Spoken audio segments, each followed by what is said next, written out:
ជាជំរៀងដែលខ្ញុំច្រៀងចេញពីសូលសោមសូឡូអមដំណើរតាមអ្នកអូលដៃស្ដាំប្រឹងក្តាប់ដៃឆ្វេងកាន់បង្គោលរៀបរាប់ផ្ញើសារទៅតាមសេណារីយ៉ូសំដីជាអាហារអញរាប់ថាគឺជាថ្នាំសំដីធ្វើឲ្យស្លាប់បើមិនឆាប់ចេញទៅច្បាំងពេចភ្លឺចាំងចាច់ប្រែទៅជាស្លាំងសំដីធ្វើឲ្យខ្វាក់មិនបាច់យកដៃទៅបាំងមុនថ្ងៃខ្ញុំស្លាប់មានសារស័ព្ទចាំកំដរអរគុណអ្នកស្ដាប់ដែលនៅបើកទ្រូងចំហ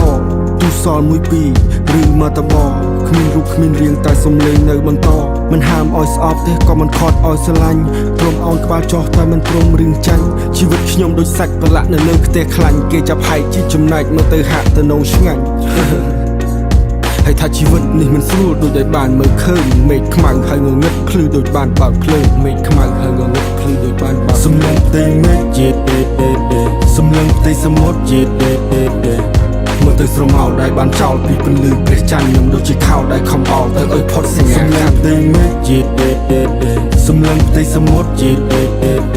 មនុស្សមើលទៅទីខ្ពស់ទឹកហូរទៅទីទាបបាយហូរចូលក្នុងពោះឆ្អឹងហូរទៅតាមធាតុអ្នកមានគេចាយលុយអ្នកក្រចាយដួងចិត្តស្មោះអ្នករត់ដុកចាយសាំងអ្នកត្បាញគេចាយអំបោះការនៅលាវវ័យជំទង់ចាយភាពកំលោះដល់មានគ្រួសារមានកូនចៅចាយម្សៅទឹកដោះសេចក្តីសុខងាយស្រួលឆេះជាព្រះអាគីហើយចិត្តមនុស្សប្រែប្រួលដូចជាក្តារនៅលើឃ្លីសំបីតែស្វាក្នុងព្រៃក៏អាចប្រើមកលេងហ៊ីក៏លេងទុកចិត្តអ្នកណាដែលក្រៅពីស៊ីជីងដល់ the whole hold me hold អរគុណដល់ enemy fake hold me hold មិនងឹតដួលមានអ្នកឈួលគុំដៃខ្ញុំឆេះនៅហ៊ានលុកដៃឈោអរគុណដល់ the whole hold me hold អរគុណដល់ enemy fake hold me hold មិនងឹតដួលមានអ្នកឈួលគុំដៃខ្ញុំឆេះនៅហ៊ានលុកដៃឈោអ្នកធ្លាប់ទាំងដើរដួលទៅចេះចង់ទៅមុខអ្នកធ្លាប់ជន់លិចដីទៅចេះធ្វើទំនប់អ្នកទៅសេខុសច្រើនទៅចេះទិញចលលុកអ្នកដែលធ្លាប់អត់សតស៊ីទៅចេះទិញមីក្លេចចុងច្រមុះហូរទឹកភ្នែកយំហើយសាច់ព្រោះរឿងច្រើនពេកបើក្របឆ្នាំងដែលឃើញពូវេកខ្ញុំជាពពកប្រឹងផាយផាត់ផុតពីមេឃ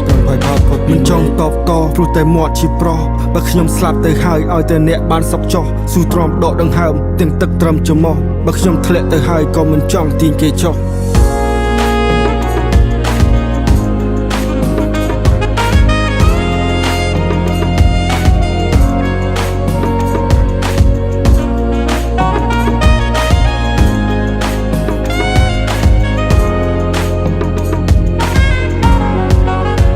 សំឡេងផ្ទៃមេឃជាសំឡេងផ្ទៃសមុទ្រជាមើលទៅស្រមោលដែលបានចោលពីពន្លឺព្រះច័ន្ទខ្ញុំដូចជាខោដែលខំអោលទៅឲ្យផុតសញ្ញាសំឡេងផ្ទៃមេឃជាសំឡេងផ្ទៃសមុទ្រជាមនុស្សមើលទៅទីខ្ពស់ទឹកហូរទៅទីទាបបាយហូរចូលក្នុងពោះឆ្អឹងហូរទៅតាមធាតុអរគុណដល់ the whole hold me hold អរគុណដល់ enemy fake hold me hold មិនងឹតដួលមានអ្នកឈួលគុំដៃខ្ញុំឆេះនៅហ៊ានលុកដៃឈោអរគុណដល់ the whole hold me hold អរគុណដល់ enemy fake hold me hold មិនងឹតដួលមានអ្នកឈួលគុំដៃខ្ញុំឆេះនៅហ៊ានលុកដៃឈោ